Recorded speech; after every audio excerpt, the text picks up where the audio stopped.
Aaminin ko, clickbait lang talaga yung title. Sorry.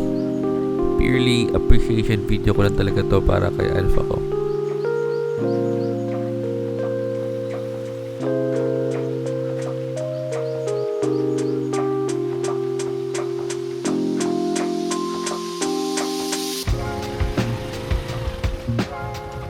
Almost 5 years na siya sa akin, pero hindi talaga ako pinahiya.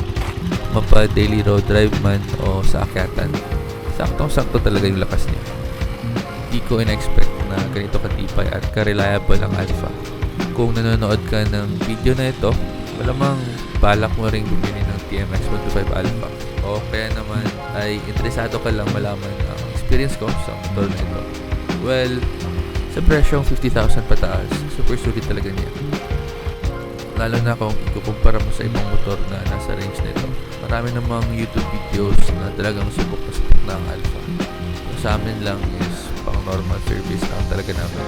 Tapos nung sasakyan na kami, dinadrive ko na lang siya para magpahangin. Mga 1 to 2 hour drive.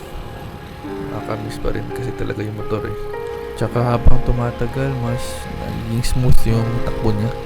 Pero after 5 years, isipan na namin itong ibenta. Kasi super busy na rin sa trabaho at family. Tapos di na ganang nagamit. Sayang lang din na hindi napapakinabangan yung full potential niya. Alam kong mas mapapakinabangan pa ito ng bagong owner at matatagal pa ito ng ilang taon. Sana malagaan siya ng bagong owner tulad ng pag-alaga ko.